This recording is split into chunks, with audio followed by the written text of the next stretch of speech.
Bonjour, je vous emmène aujourd'hui en balade dans le ventre de Paris, à 2 pas des Halles et de l'église Saint-Eustache. Église Saint-Eustache qui nous offre une vue absolument exceptionnelle sur tout le quartier. À ses pieds démarre la rue Montorgueil avec ses nombreux commerces de bouche. Bon, c'est vrai que l'ambiance un peu populaire, gouailleuse a disparu au profit d'une atmosphère plus feutrée, mais il règne ici une atmosphère particulière que je vous invite à découvrir dans ce nouveau numéro de Paname. Mais d'abord, je vais redescendre prendre un petit café avec un fin connaisseur de la rue.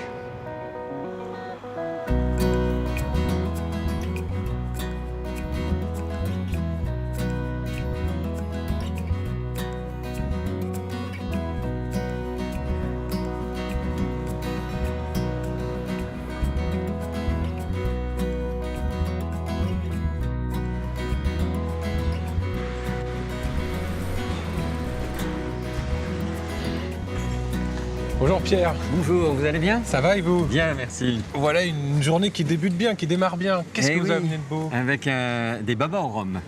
C'est la spécialité de la maison qui est juste en face, Voilà. la maison Storer. La pâtisserie qui est la plus ancienne pâtisserie de Paris. Donc vous êtes le propriétaire. Tout à fait. Elle date de? Elle est là depuis 1730. Dans cette depuis rue l'époque Montorgueil. de Louis XV. Alors c'est quoi son histoire? Alors son histoire de cette boutique, c'est à l'origine l'histoire de ce gâteau. C'est-à-dire que Nicolas Storer, celui qui a fondé cette boutique, est à l'origine du baba au rhum avec le roi Stanislas de Pologne, puisqu'il était son pâtissier. Et le roi Stanislas de Pologne avait fait un long voyage revenant de Pologne et avait ramené des brioches qui étaient sèches. Et il les a données à Nicolas Storer. Et Nicolas Storer a eu l'idée de les tremper dans du vin de Malaga pour que ces brioches reprennent forme. Et puis, il a accompagné ce gâteau d'une crème pâtissière avec des raisins secs et des raisins frais à l'intérieur et du safran. Donc ça c'est le baba au rhum d'origine. Voilà l'origine du baba. Et comment il est arrivé ici en France, à Paris? Alors, comment il est arrivé ici à Paris? C'est que le roi Stanislas avait une fille qui s'appelait Marie Lesinska. Marie Lesinska est devenue la femme de Louis XV. Et comme c'était une femme qui était très gourmande, qui mangeait beaucoup, très épicurienne, donc elle avait demandé à son père si elle pouvait emmener avec elle à la cour de Louis XV son pâtissier favori, Nicolas Storer. Donc Nicolas Storer est parti à la cour de Louis XV. À la cour de Louis XV, il a découvert le rhum, puisque c'était l'époque où on faisait ces grands voyages vers les Antilles, où on ramenait des tonneaux de rhum. À la cour de Louis XV, on a servi ce baba avec du rhum. Et c'est comme ça qu'est né le baba au rhum. Alors pour quelle raison Nicolas Storer s'est installé ici, rue Montorgueil, qui est très animée ce matin, hein, c'est la période des livraisons. Eh oui, c'est le moment des livraisons. Alors, on suppose que Nicolas Storer a fait le choix de s'installer ici parce que cette rue était une rue alimentaire qui donnait sur la partie des halles, les anciennes halles, qui se trouvent au bout de la rue Montorgueil.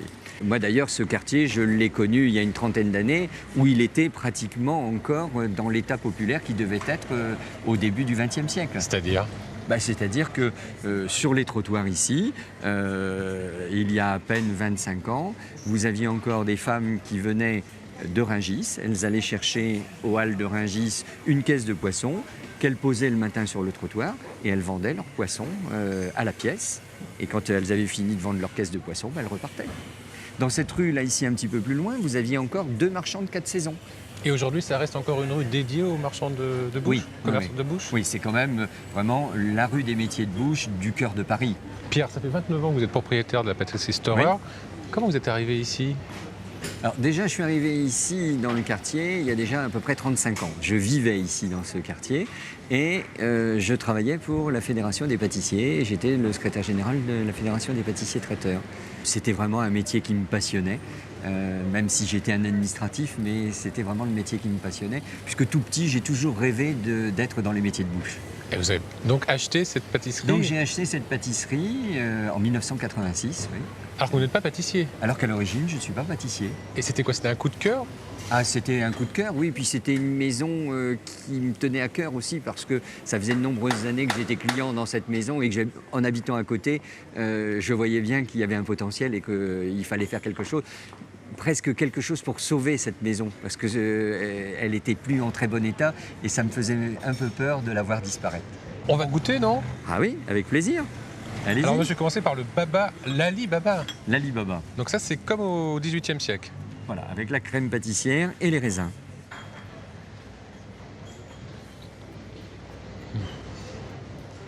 Ah oui.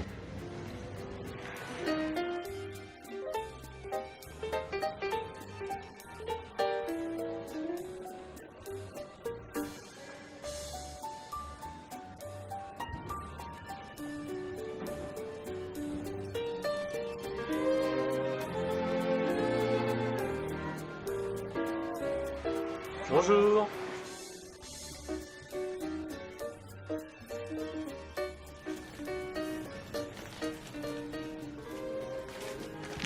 Que recherchez-vous? Je voudrais me lancer dans le baba au rhum. Baba au rhum. Donc là, il va vous falloir des fruits confits. Nous avons toute une gamme de fruits confits pour faire vos babas, mais aussi du rhum professionnel. La maison porte bien son nom, on trouve de tout ici. J'ai de tout qui existe depuis 1951. Alors c'est quoi, c'est un acronyme, c'est quoi? Ah non, c'était le vrai nom du propriétaire, c'était Gérard de Tout, donc en 51. Et les gens venaient après la guerre acheter leurs produits pour faire de la cuisine, voilà, ou de la pâtisserie. Alors justement, qu'est-ce qu'on trouve chez J'ai de tout? Vous avez tous les produits de base pour faire de la pâtisserie ou de la cuisine. Par exemple, vous aurez tous les fruits secs, des amandes, avec la peau ou sans la peau. Vous avez toute la gamme de noisettes. Après, vous avez le chocolat professionnel. Donc ça, c'est une gamme que vous ne trouverez pas dans le commerce. C'est des produits qui sont destinés à la base pour les professionnels de la restauration et de la pâtisserie. Nous avons toute une gamme de colorants en boîte de 50 grammes. Qu'est-ce qu'on fait avec ça? Donc on fait les macarons, les fameux macarons. Alors là, c'est des produits qui sont destinés pour faire de la cuisine moléculaire, parce que comme vous le savez, il y a eu une mode de cuisine moléculaire très importante. Mais il y a aussi des produits comme l'agar-agar qui est naturel. Je vais vous montrer les produits rares qu'on peut trouver ici. Par exemple, vous aurez la pâte de pistache, c'est un produit phare de la boutique. Si vous voulez faire des financiers à la pistache ou des macarons à la pistache, il y a une qualité de vanille exceptionnelle. Vous voyez, la vanille de Madagascar. Il y a combien de références en tout chez vous? 3-4 000. Après, c'est des produits de gros, donc les gens profitent des produits professionnels sur les produits, hein, bien sûr. Donc là, j'ai payé le prix de gros. Voilà, qu'un professionnel aura aussi. Pas besoin de carte, rien? Non, pas besoin de carte pour venir acheter ici. Voilà.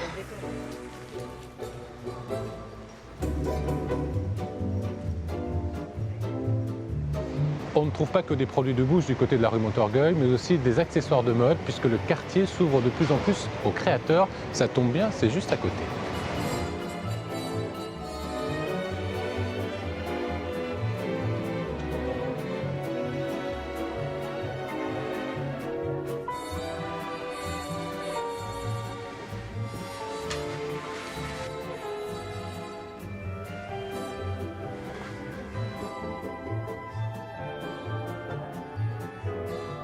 Peut-être celui-ci avec le bord plus large, vous verrez mieux. On va voir. Qu'est-ce que vous pensez? Ah oui, c'est mieux. Oui, on voit vraiment la différence. Donc là, on voit effectivement l'œil du maître. Est-ce qu'on a tous une tête à chapeau, Anthony? En général, c'est un état d'esprit. C'est pas une question de physique, de forme de visage. C'est que si on ose et si on se sent à l'aise, ça nous va. Comment vous définiriez le style Anthony Pétot au niveau des chapeaux? J'essaie toujours de faire des chapeaux vivants. Ils sont relativement classiques en termes de forme, mais il y a toujours quelque chose qui fait que c'est différent. On joue avec la chapellerie traditionnelle et la mode. C'est entre les deux. Anthony, on va voir l'atelier? Avec plaisir. Voilà. Après, je vous prie.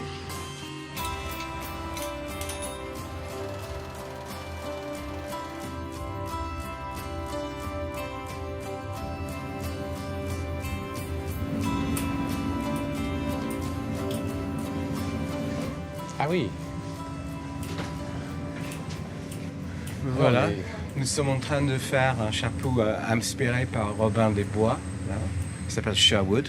C'est ce qu'on voit là? Oui. Ici, il est en train de cuire le chapeau. Là. Il est en train de cuire. Tous les chapeaux ont des noms. Ils n'ont pas des numéros, ils ont des noms. Et c'est parce qu'on a une centaine de modèles et qu'il faut savoir. Et là, on est vraiment dans une autre époque. Hein. Ça a toujours été comme ça, les ateliers de chapeliers? Probablement depuis 100 ans et ça n'a pas beaucoup changé. Cette machine, elle date de 1900 à peu près. Anthony, au départ, un chapeau, c'est ça? Ça commence par ça? Un chapeau en feutre commence comme ça. Ça, c'est du poil de lapin qui est feutré en forme de capeline. C'est avec cette matière-là qu'on va faire un chapeau comme ça, par exemple. Et ça arrive comme ça dans toutes les couleurs qu'on commande. On peut avoir toutes les couleurs possibles.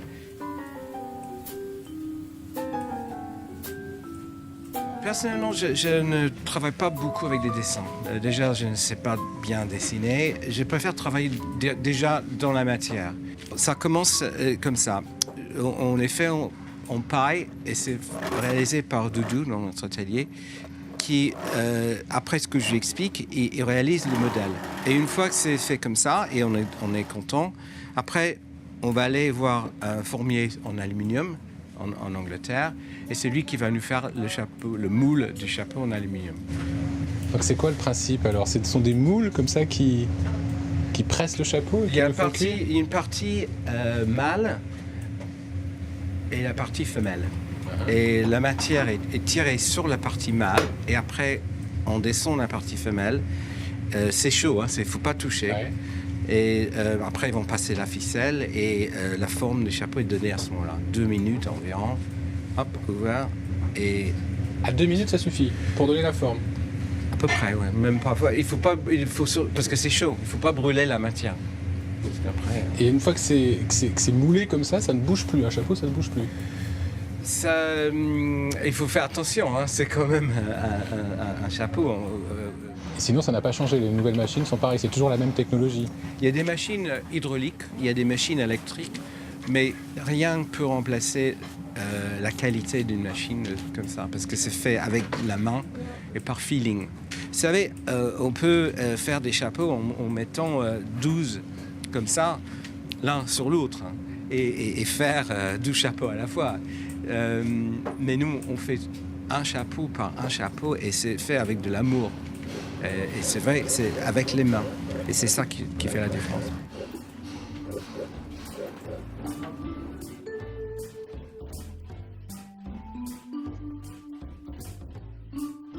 Il faut combien de temps pour faire un chapeau alors? On peut peut-être faire cette partie-là dans 5 minutes, mais la garniture, c'est ça, il faut entre une demi-heure et 1 heure environ. Mais il faut aussi compter le temps de réflexion. Dans la tête, ça peut prendre 1 an. 1 an? Bah oui, pour arriver à élaborer un chapeau? Parce que les idées viennent lentement parfois. Ça évolue. C'est absolument magique, non? C'est magnifique.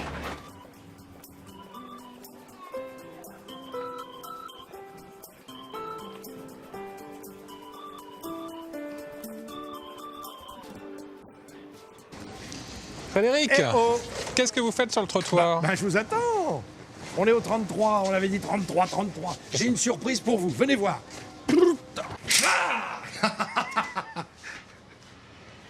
vous ai pas menti, hein? Regardez cette vue. Alors? C'est magnifique, Frédéric. Je vous l'avais dit, hein? On a une vue incroyable sur les Halles, mais ce qu'il faut imaginer, c'est qu'autrefois, ici, c'était des champs, enfin, au Moyen-Âge. Oh oui, que des champs, avec des marécages. Il y avait un peu de culture, on a commencé comme ça, tout doucement. D'ailleurs, on en a la preuve, puisqu'il y a la rue des Petits Champs, qui est pas très loin. On ne donne pas les noms de rues au hasard, donc on venait cultiver ici. Et puis, c'est Louis VI. Louis VI le Gros, au Moyen-Âge, il avait pris une décision, c'était de rassembler ici 2 petits marchés qui existaient déjà dans Paris, mais qui étaient un petit peu séparés. Donc c'était le début du ventre de Paris. Exactement. Mais alors 2 petites halles de rien du tout, mais ses successeurs vont y apporter chacun leur pierre. Vous avez Philippe Auguste qui va apporter le marché au drap. Et puis, il y a Saint-Louis qui va organiser un marché aux poissons. Et ce poisson, il faut aller le chercher. On va le chercher en mer du Nord. À Boulogne, absolument. Et de là, avec le chasse-marée, qui était une lourde... chasse-marée. Lourde voiture hippomobile, tractée par 2 gros chevaux de labour, des boulonnais. Ça rentre dans Paris, tout ça, ce transport extraordinaire. Par la rue du Faubourg Poissonnière. Logique. Cette rue du Faubourg Poissonnière traverse le boulevard Poissonnière. Puis va prendre la rue Poissonnière, qui va aboutir à la rue des Petits Carreaux. La rue des Petits Carreaux, évidemment, ça veut dire marché, c'est les marchés, hein, on comprend bien. Et la rue des Petits Carreaux donne dans quoi? Dans la rue Montorgueil. Schlac! On arrive juste ici. Exactement. Donc du nord au sud, enfin au centre de Paris, on a cet axe majeur. Alors l'image des halles qu'on a tous, c'est les halles Baltard. Ça date de quelle époque ça? Alors là, évidemment, c'est l'empereur Napoléon III qui décide de changer Paris. On le sait avec Haussmann. Haussmann, un copain de Baltard aussi, et il travaille et il lui donne des ordres. Il nous faudrait quand même des halles. Oui, d'accord, bon, je commence à dessiner, mais il nous faut du fer. Du fer, encore du fer. C'est ce que disent à la fois Napoléon et Haussmann. On lui demande de concevoir 8 halles, chacune destinée à des produits différents, hein, la halle aux viandes, la halle aux poissons, etc. Et c'est ce qu'il va faire entre 1850 et 1875 à peu près. Elles ont duré jusqu'à quelle époque ces halles? En fait, on a décidé 100 ans plus tard, en 1963, de déplacer les halles. C'était plus possible au cœur de Paris pour des raisons d'hygiène principalement. Il fallait pouvoir partir à l'extérieur. Donc on avait désigné Rungis, mais il fallait détruire ces halles. Qu'est-ce qu'on va en faire? Mais figurez-vous, malheur de malheur, qu'on va les casser, ces halles de Baltard. On va vendre la ferraille au poids. On va juste en garder une qui est aujourd'hui à Nogent-sur-Marne. Et puis la moitié d'une autre qui est partie au Japon, à Yokohama. Là, c'est une autre histoire. Alors ce qui est incroyable, c'est que le déménagement s'est fait en un temps record entre les halles et Rungis. Ouais, c'est-à-dire que ça ne pouvait pas attendre. Oui. 3 jours, vous imaginez, fin février jusqu'au 1er mars, et il a fallu tout transporter. 20 000 personnes qui travaillaient ici, c'était une ruche incroyable. Et puis, 1000 grossistes, il y avait 5000 tonnes de marchandises à transférer, 1500 camions, et vas-y que je roule, à droite, à gauche, je remonte, je redescends. Tout ça pour transporter toute la marchandise en 3 jours et rouvrir à Rungis 3 jours plus tard, comme si de rien n'était. Et ce déménagement, Frédéric, s'est fait à l'ombre de Saint-Eustache.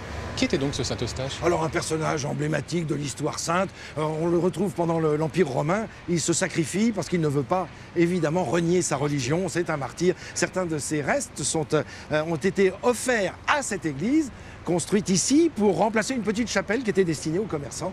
Oui, c'était l'église des charcutiers, des bouchers, des poissonniers. Il y a encore des chapelles à l'intérieur destinées justement à cette prière. Alors, des mensurations incroyables, 100 mètres de long, 43 mètres de large, dites 33. 33. Et 33 mètres sous la voûte. D'ailleurs, si vous voulez bien, on va se tourner. Bah oui, j'allais voir ça de toute façon. Une petite pensée. Oui, une petite pensée Ne sautez pas, à Saint-Eustache. maladroit.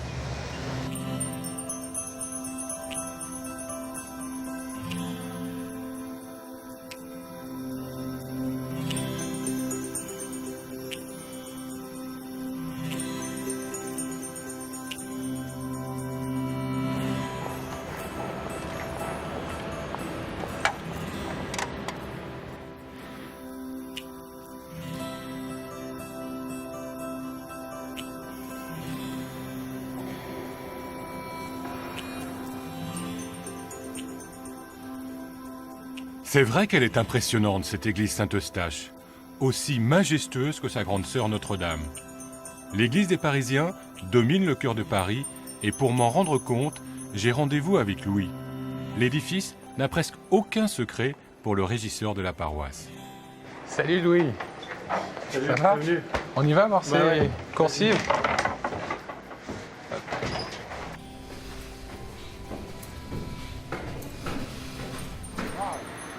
Pas mal.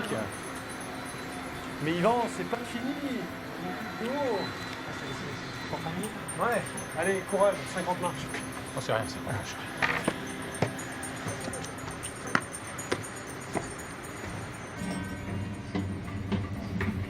Ça va Yvan? Ah, il en reste une. Alors Yvan, la tour Eiffel, tu la reconnais? Ouais. Pareil, La Défense. La Défense, L'opéra. l'Opéra, le Sacré-Cœur. Dis-moi, on est à quelle hauteur là?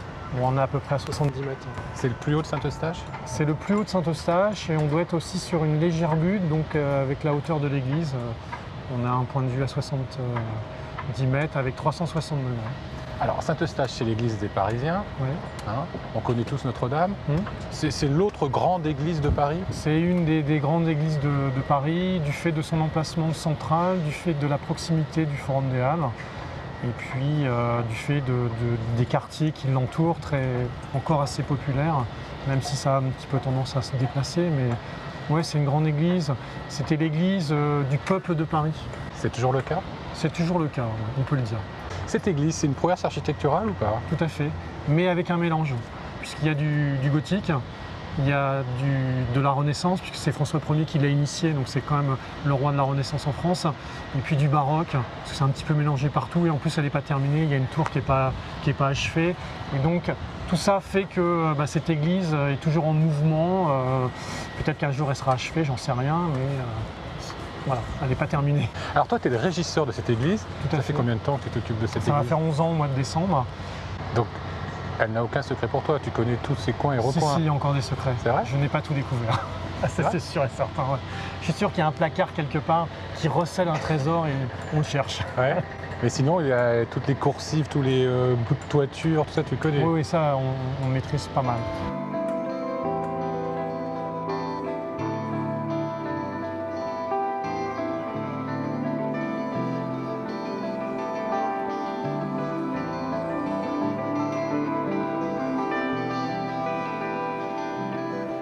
tu organises Des concerts. des concerts. Alors le mot exact, c'est on accompagne l'organisation de concerts à Saint-Eustache.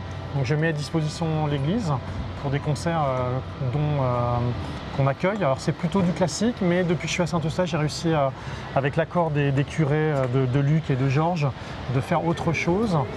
Grâce à des gens que j'ai rencontrés dans le milieu de la musique, on a pu accueillir une autre forme de musique à Saint-Eustache.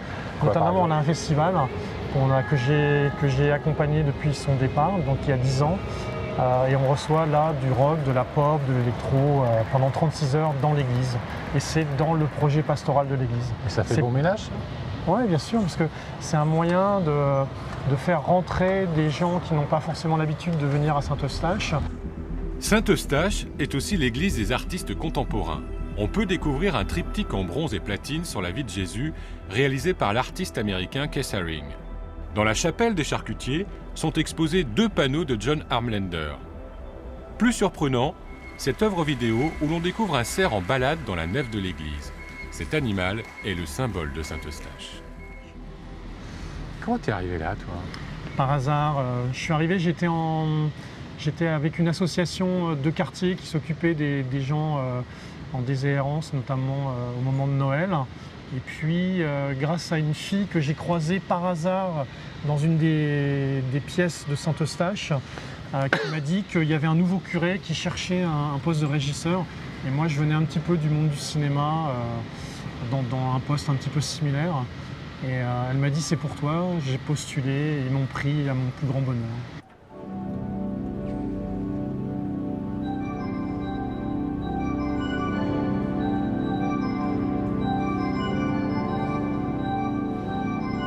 Bon Yvan, je crois qu'on entend quelques notes monter. Ah, c'est le grand orgue? Ouais, je pense que c'est le grand orgue. On a une belle surprise en bas? On a une belle surprise en bas, donc je pense qu'on va redescendre. Sois prudent. Ouais, mais c'est plus facile de redescendre que de C'est plus monter. facile, mais attention, on marche quand même. Ok.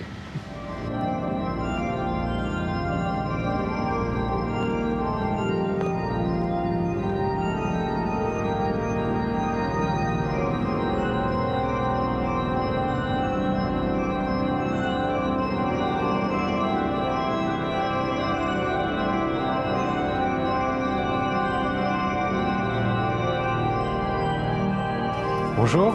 Bonjour.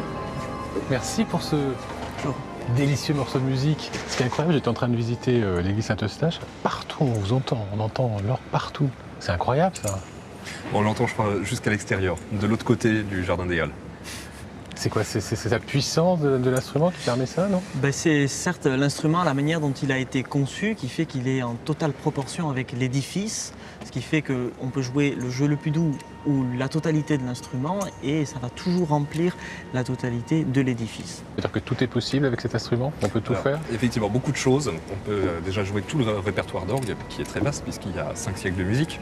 Mais on peut également faire des transcriptions, c'est-à-dire adapter des œuvres qui ne sont pas écrites pour l'orgue et les jouer à l'orgue. Par exemple, le Boléro de Ravel, que sais-je encore. Et naturellement, c'est un instrument qui est tout à fait dédié à l'improvisation. Ce que vous avez entendu quand vous êtes arrivé dans l'église. Nous étions en train d'improviser, c'est-à-dire une musique créée sur le moment.